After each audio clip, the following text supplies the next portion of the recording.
In this video, I'd like to try to explain and talk about how, for one, we play the game, what the game really is, and what we do, and how it's working to the best of my ability. The other thing I want to do is just tell a funny little story about how I notice something that I believe most people do. Myself, I noticed this. So let's get. I might sprinkle some other things in, but this is just mainly the topic. So the game we are playing. When I say a game, some people react to it uh, not kindly, you could say, because they think that I'm trying to say that life is insignificant. Like they're not significant. Like their family's not. Like the things they do on a daily basis isn't significant. And I've always said, don't look at life like it's insignificant. Don't think just because I'm saying it's a game, me saying it's a game should make it less serious to you, more playful. But we truly are playing a game at the core of it. It's just the game you're thinking, like, I'm not saying it's a game like something insignificant. Again, it's something amazing and pure and wonderful and magical, and you're experiencing it right now. So again, there are games within the game. Let's just cover the game first, and then we'll cover the games within the game.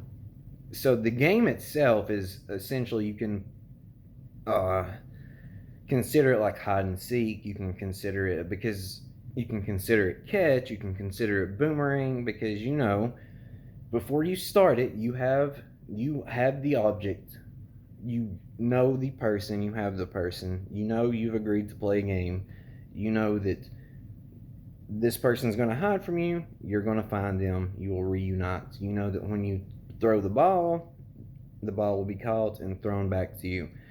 You know that when you throw a boomerang, the boomerang will return to you. So that's essentially the game you play with yourself. It's the game you play with God. And you, this is a multi-layered thing here. Because when you were born here, you lose yourself with God. From the first memory you've had, you have lost God to a degree. Now, there will be a certain point in time where you actually lose yourself and God completely. Normally, it happens around teenage years up until the early 20s. But you will lose yourself due to you getting hurt, due to you hormones going on, due to you being around a group of people that does and thinks, says something, and you want to fit into it. And there's nothing wrong with that. It's absolutely normal. And you lose yourself. Uh, and then you start looking at the world poorly or negatively because things happen to you, and you're used to looking at social media, or you're used to watching the news, or you're used to hearing people talk about things that are on those platforms. So then this is when the character starts getting created. Well, it starts getting created before that, but this is when it really starts getting created. This is when it really gets out of control and starts fueling itself and feeding itself. It reinforces itself throughout the whole period. So you've lost yourself completely. How many people have you heard say throughout your life, man, I remember when I used to be so happy and used to be so patient and used to be so caring and understanding, and I just loved life, and I don't know what happened to me. Could you relate to that maybe? Because this is a common occurrence from what I can tell. And then the question becomes, well, when are you going to find yourself? When's the ball coming back to you? When are you catching it? When am I going to find it? Find that person. Find God. Find myself. Whatever you want to say here. And it's all up to you, is the thing. Like every single step of your life has been laid out into perfect, glorious detail to a divine plan. This is something you can realize. So when the time is right and you have done what you needed to do to return to heaven, as to say, right here though, I'm not trying to confuse your mind, you're still going to be right here.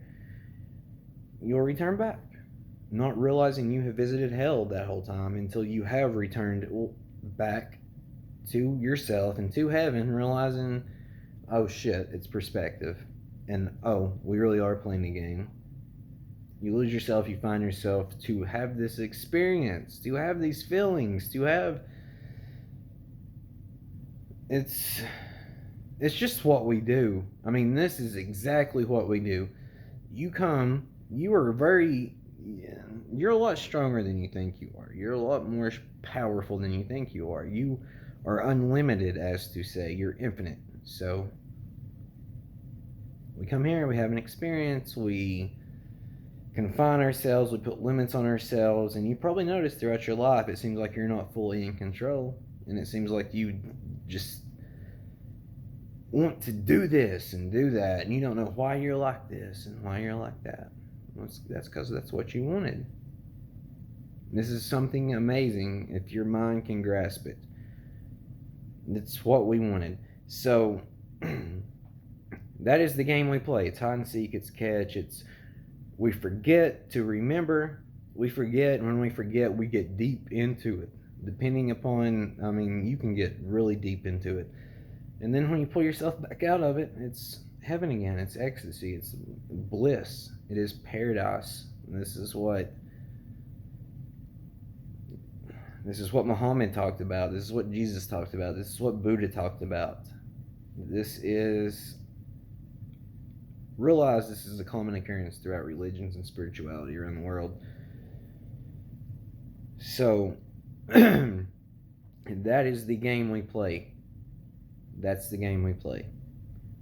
And I don't know, I'm not going to make claims that how long it could take you, how difficult it can be. I can go on my own experience, and I'm a stubborn person, and I don't like doing things the easy way. So for me, it was extremely difficult, and it took 2 years. But now it's amazing. That's what I'm telling you. So what I mean by when I say there's games within the game, as to say, it means that. So, for an example, let's say that you want to succeed in the realm of an intellect. You want to be intellectual.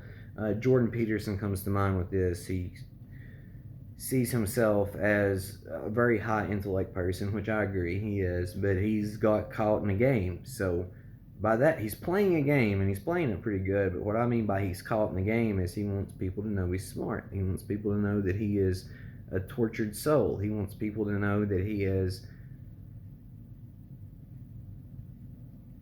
studied all these things, and his mind can comprehend all these things, and he wants to have that's the game he's got caught in for one. Then he's got caught into an economic game, which is a completely different game, but it's another game.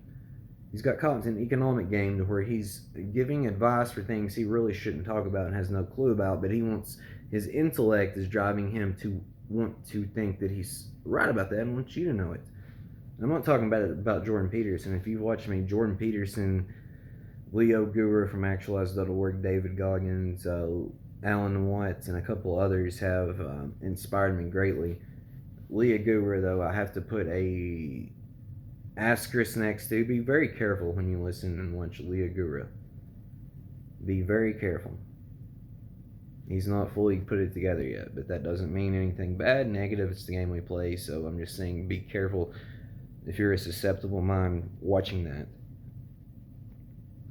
But he's got caught into that, and then even further down, he's got caught into a hierarchy game where there is hierarchies, but it's not in terms he's saying it that it's to that extent, and he's got caught into that. And then on top of it, and then going even further down to that, the sexual preference, reference, pronouns, things he's got caught up into.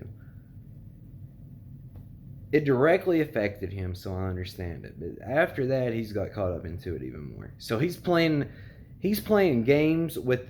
Not only is he playing the game, but he's playing this game within the game, and then that game within the game, and then this game within the game, if that makes sense to you. But people do this with money, with business. They think that if they don't have this amount of money, they're failing life. And if what success is when they build their reputation or money or their presence in the community or their namesake to where it's a power game. It's a power and money game, you can say. That's a game you can play. Both are separate, but they can link together, obviously. And then there is a game of society, which, I mean, what does society push upon you? You need to have certain likes, or you want, not all of society, but you see what I'm saying? Like the like game on social media. There's so many games. I mean, then you have video games. That's a huge game within the game. It's a fun little game, but it's a game within the game. And then you have health. Like, it's not just good to be healthy. Like, you need to prove that you're healthy. You need to prove that you're waking up at 4 a.m. I'm going to prove that I'm eating 1,200 calories a day and I'm working out 2 hours a day and I'm running 10 miles a day. Well, you're playing a game. You're doing too much. You're trying to fill something. And that's what all these games do. They try to fill a void within you that you cannot fill with these things.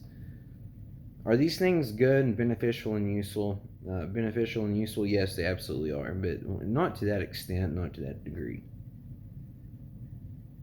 So, those are the games within the game. That is the game, and those are all games within the game. Then you have college, like, and then marriage, and I mean, just all these things that are games. How many partners you've been with, how cool you look to people. I mean, they're all games within the game. There's nothing wrong with them, though. Nothing wrong with them. And how this, what I found funny that I thought was a pretty funny story today is the perfect amount of awful, is I would like to call it. Well, when you're thinking out of reality, well, it can't be too perfect, right? Because you'll get used to it. And then your baseline will be perfection, and it will be feeling amazing all day, all the time, and everything going your way. And then you'll just want more and more and more of it. So the perfect amount of awful, in my humble opinion, is having 4, 5, 6 days out of the week that are, let's call them heaven, and then having those 1 or 2 days that are hell. This is what happened to me. I've been great and amazing. Like, I've had way more good days than bad days, way more. And yesterday I had a weird little couple hours, and today I had a pretty bad day for a certain extent, and it just kept getting worse and worse as the day progressed. And I try really hard to just focus on the positive and to be caring and kind and just grateful. And but these are petty little examples, but let me give you examples. I got cut off a couple of times. I about got hit in traffic because people wanted to get over for zero reason that it appeared to me. Every store I went to, there was a huge line and some ordeal that happened, like something that made it worse than it absolutely had to be. So I go to get some chicken from this deli or bakery, or not bakery, meat cutting place, whatever, and I have to wait there for 5 minutes because the people that work there are talking, and I'm just like, calm down, it's okay. So I get up there and I tell the person 6 different times. That's not true. At least 3 to 4 different times exactly what I wanted, for them just to keep asking me, and then finally saying, "Well, what does it matter which one I get?" And I said, "No." I said I wanted the marinated breast tenders. Please let me get those. And then it hit her. Now I can laugh at it, but at the time I was annoyed and I was mad at myself. I was annoyed. So, and then I go to a store, there's 6, one store, everything I wanted was sold out. Another store, the one thing I wanted was sold out. And then I wait in line with like at least 4 workers up there and 1 register open. And then I get back home and hear some news about someone staying with us for a few days. And I'm just like, normally this wouldn't bother me, but I've noticed it. I've noticed the feeling within me, and I focused on that, and I made it worse by focusing on it and getting upset that I was upset a little to begin with. And then all these little things happen, and I sat in my car and I was like, God, why are you fucking with me today? Like, legitimately, what have I done to you to deserve this? Like, I've beyond been trying, that type of talk. Like some honest, real self-talk. Like, why are you talking to God in my mind or whatever, both at the same time, saying, like, come on now, why are you doing this? Like, what did I do? Like, what did I do? And then it was like a voice talked to me and said, "It's the perfect amount of awful, brother. Perfect amount of awful." And then I understood it. So the moral to this story is realize these things, remember these things, and when they start manifesting in your life, just in subtle hints and ways, remind yourself, because it's so easy to get caught up on feeling bad. You know, you're used to feeling amazing. You wake up one day and you feel bad and you're thinking these weird negative thoughts, and you think negative and feel bad, that you feel bad and you're thinking negative thoughts, and then you just make it worse, and then every little thing piles up. It seems to pile up when that comes. Now, I do think that's I don't know if that's intentional or if that's just like a secondhand consequence of you not only feeling, noticing it and focusing on it, but like really focusing on it, so it just more and more manifests, or if it's just part of it because it has to be a perfect amount of awful. You can't know heaven without hell. So at this point, I have not yet got to the point where I can go certain, like full all these days in a row without feeling amazing. Normally it's like I feel good 5, 6, 7 days, and I'll feel bad 1, 2, or 3 days, and it just repeats. There's been a lot more good days than bad days, and that's very amazing, and I'm very grateful for that. But these are just things I wanted to come and explain to you and talk to you guys about. I love you. It is a game of form and the play of life. I am you talking to you. I have always been you talking to you. So wake up.